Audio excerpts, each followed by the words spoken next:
ഈ ജാഥയ്ക്ക് ഏറ്റു വിളിക്കുമ്പോൾ 2-3 ദിനം സമരങ്ങളുണ്ട്. ഇടയ്ക്ക് ഇൻകുലാബ് സിന്ദാബാദ് മുതലാളിത്തം തുലയട്ടെ എന്നൊക്കെ പറഞ്ഞാൽ ഒരു ഈണം ഉണ്ടല്ലോ. ചില സമരം എന്ന് പറഞ്ഞാൽ നമ്മൾ ചിരിച്ച് പിടിവിട്ട് പോകും. കാരണം വെച്ചാൽ ഇവർക്കൊന്ന് സമരം ചെയ്ത് ശീലമുള്ള ആൾക്കാരായിരിക്കുമല്ലോ. ഇപ്പോൾ ബാങ്ക് ജീവനക്കാർ നല്ല ഇൻസർട്ടൊക്കെ ചെയ്ത് ഫുൾ കൈ ബട്ടൺസ് ഒക്കെ ഇട്ടിട്ട് ബാങ്കിൻ്റെ മുന്നിൽ ചെറിയ സമരം ചെയ്യും ഇവർ. ബാങ്ക് ജീവനക്കാരൊക്കെ ഇവരുടെ ആവശ്യങ്ങളും വലുതായിരിക്കും. ഇവർ വന്നിട്ട് ഫ്രണ്ടിൽ നിൽക്കുന്ന ഒരാൾ 6 മാസമായി പിടിച്ചു വെച്ചിരിക്കുന്ന ശമ്പള കുടിശ്ശിക ഉൾപ്പെടെ പൂർത്തീകരിച്ച് നമ്മളുടെ ശമ്പള ബോണസും ഓണത്തിൻ്റെ ഇതും കൂടെ തരിക. ഉടനെ ബാക്കിലല്ല 6 മാസമായിട്ട് ശമ്പളം തരിക എന്നിട്ട് ഒരു രീതിക്ക് നമുക്ക് മനസ്സിലാകാതെ മുദ്രാവാക്യം വിളിക്കുന്ന ഒരു വലിയ സംഘമുണ്ട്.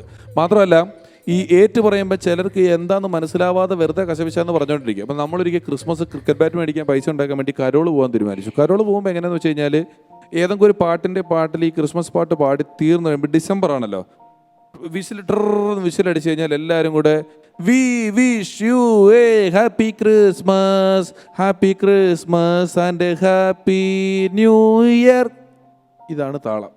അപ്പം 2 വീട് 3 വീടെത്തിയപ്പം ഒരു കല്ല് ഇതിനകത്ത് കിടക്കുന്നുണ്ട്. ഏതോ ഒരുത്തം തെറ്റിക്കുന്നുണ്ട്. ഇത് ആരാന്നൊരു പിടുത്തില്ല. വി വിഷ് തൊട്ട് തന്നെ പറയുന്നത് തെറ്റാണ്. എന്താന്ന് മനസ്സിലായിട്ടുമില്ല. അപ്പം ഞാനിത് ആരാന്ന് കണ്ടുപിടിക്കാൻ 2 പ്രാവശ്യം നോക്കിയിട്ട് വി വിഷ് യു എ കിട്ടുന്നില്ല, ആരാ തെറ്റിക്കുന്നതെന്ന്. അങ്ങനെ ഞാൻ ഒരു ചെറിയ സംശയം തോന്നി, ജോൺസൺ എന്ന് പറഞ്ഞ ഒരുത്തനാണോ തെറ്റിക്കുന്നതെന്ന്. അങ്ങനെ ഞാൻ പറഞ്ഞ് അടുത്ത വീട്ടിൽ വിസിലടിച്ച് കഴിയുമ്പോൾ നമ്മൾ 8 പേരും മിണ്ടാതിരിക്കണം. ജോൺസൺ ഒറ്റയ്ക്ക് പാടത്തെ അപ്പോഴേ നമുക്ക് അറിയുള്ളൂ എന്ന് പറഞ്ഞ് ചട്ടം കെട്ടി അടുത്ത വീട്ടിൽ കരോളിൻ്റെ പാട്ട് കഴിഞ്ഞു. പാട്ട് നിർത്താൻ വേണ്ടി വിസിലടിച്ചു. ഞങ്ങൾ 8 പേരും മിണ്ടായിരുന്നപ്പോൾ ആ വീട്ടുകാരൻ്റെ മുഖത്ത് നോക്കി ജോൺസൺ ബി പി സു പി സ